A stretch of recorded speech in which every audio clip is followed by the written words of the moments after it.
Once when I was a few years younger than I am now, I was selling a lot of items my daughter brought home from college she no longer needed.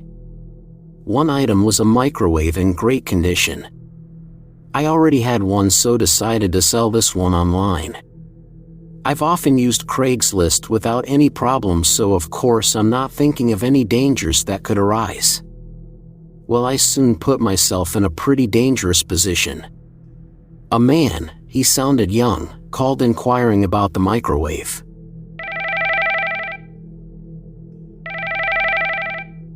I seriously wanted someone to pick it up, but he said he was taking care of his sick father and couldn't leave him, but really needed the microwave. He told me where he lived, which really wasn't very far from me. An apartment building in a side of town that was relatively safe, so I agreed to take it to him.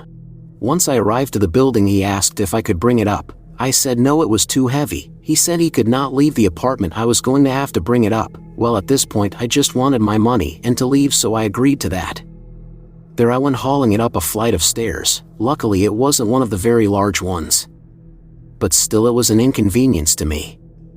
Once I got to his apartment door, I saw him, a man in his mid to late 30s, standing there with shorts and a muscle shirt on. Behind him were lots of barbells and weights for bodybuilding. He was in magnificent shape with huge muscles.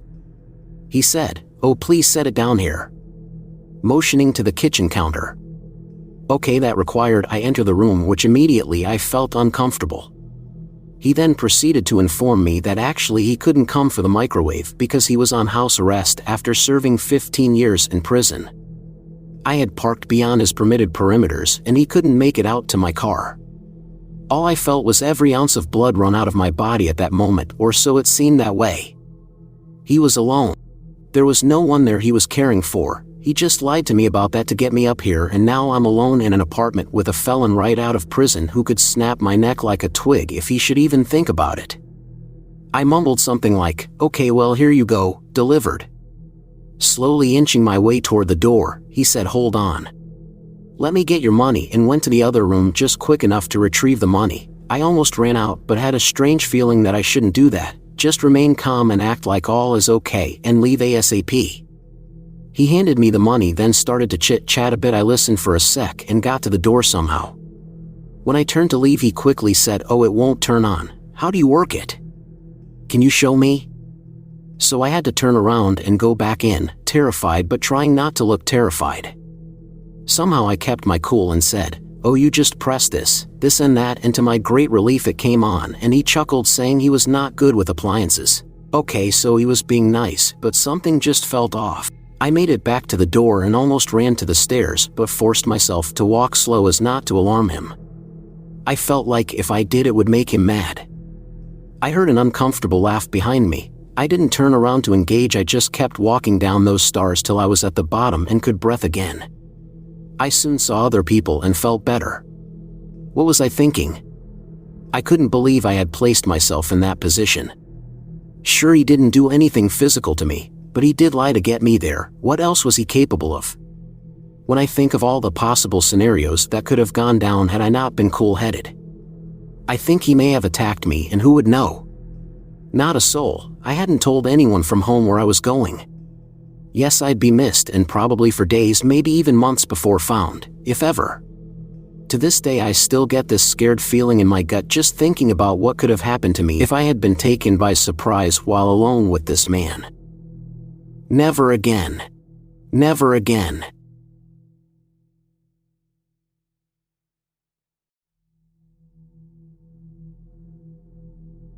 I bought an Apple Watch when they were new to market and didn't find myself using it to its fullest potential, so I figured I would sell it on Craigslist. That's what people do, isn't it? I took photos of the front, back, and each of the bands and posted my ad. I got several responses right away, but I answered them in order: first come, first served seemed a fair way to respond. I got a reply from a man who was in the military and was buying the watch for his cousin as a graduation gift. Ah, I thought that's so kind. Since the party for the graduation was that weekend, he asked if I could send the watch next day and he'd send extra money to compensate the added expense. Of course, the graduation gift can't be late. I got a PayPal receipt and headed to the post office. No big deal, right? Well, after I had posted the package and sent him the tracking number, to make sure the gift would arrive on time, it struck me as odd that I didn't get an email from my bank notifying me of the pending transfer of funds. I pulled up the PayPal receipt again and noticed little things that were just slightly off. Things I would have noticed had I not been in a rush to get this gift out. Normally, I always click the address of the sender to verify that it's real, which I didn't do in this case. When I did it in this instance, it was something long and unintelligible rather than a legitimate PayPal address. There were also other clues indicating it wasn't a valid PayPal receipt. I felt like such an idiot. I warn people against this sort of thing all the time, and here I was, in such a rush to help this person that I had fallen for it. Duh. I went to my local police station to tell them what happened and found out that since I live in an unincorporated neighborhood, I'd need to speak to the sheriff's office. That sounded even more intimidating and official. The sheriff's office was wonderful and actually sent someone to meet me at my local police station, and we spoke about what happened. I explained the ad, the response, the man in the military, the cousin, the graduation gift, the next day mail. The deputy tasked with helping me said there was really nothing they could do without the serial number, but he'd write a report. I said wait and told him I had taken photos of everything so the man would know I wasn't trying to scam him. Ha ha ha. So I had a photo of the back of the watch. I had a photo of the serial number. I may have been an idiot, but I was a smart idiot. The sheriff's deputy took down the number and wrote down the address where I had sent the watch. He was going to contact that local police department and see if it led to anything. I thanked him for helping me and sheepishly left to tell my boyfriend, friends, and parents what had transpired. 2 days later, my new deputy friend called to tell me the police department in the town where I had sent my watch, I can't recall where it was, somewhere on the East Coast, had gotten a warrant for the house where I sent the watch. They searched the house and found, not only my watch and all the bands, but thousands of dollars worth of watches and expensive electronics.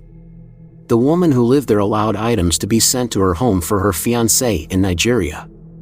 She claimed they were gifts and he is a noble and honest man who does nothing wrong. The police tried to tell her he's a lying, thieving, scumbagging loser, and she wouldn't hear of it. Imagine a real Nigerian prince internet scammer. At any rate, the deputy said that because of my filing of a report in the suburbs of Chicago, people all across the country were going to get valuable items back. He said I was the only person he's ever known who actually got an item back in a situation such as this, and told me the police department would be sending my watch back within the week. A few days later, I got a call that my watch was in. I had to go to the scary jail building to pick it up. I had to go through the scanner, get checked for weapons, and talk on this phone thing to state why I was there. A woman walked me back to this property locker room type space and gave me an envelope containing the package I had shipped the watch and bands in, still wrapped in the tissue I had packed them in. Now I wear my watch every day and stay away from Craigslist.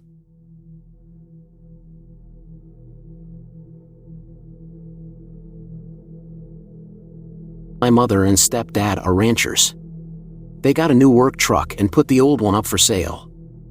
A lady from another rural area about 4 hours away was super interested, but gave numerous reasons why she could not drive even halfway to get the truck. My stepdad is nice to a fault, so he convinced my mother to follow in a second vehicle that Saturday so he could drive the truck there. My mom's no fool, and this lady was already making her suspicious. Well, her feelings weren't helped when they arrived, and the lady gave a convoluted story about bank problems and presented a post-dated check. She also begged my stepdad to leave the plates in his name.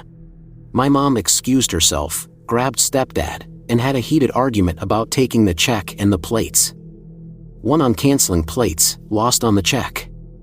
So they drove another 4 hours home, and as anyone not my stepdad guessed, the check bounced when it came to the date it was written.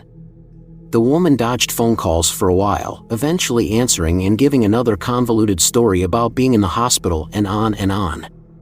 Stepdad for once stood his ground, and told her they'd be taking back the truck. So they drove another 4 hours there, this time with a flatbed in case parts were missing or something. No one answered the door at the property, and they found the truck in a shed and loaded it up. Stepdad had tried to keep Mom from saying what was on her mind, but while he was busy securing the load, she wrote something to the effect of "Thanks for nothing. Hope you enjoyed fucking us around," and slipped it under the door. 15 minutes later, as they're driving home, the cell phone rings and the lady who was supposedly hospitalized was on the line. She said she was going to take the note to the RCMP and have them charged with harassment, at which point my mom reminded her she would have to explain her own attempted fraud. Crazy lady hung up and they never heard from her again.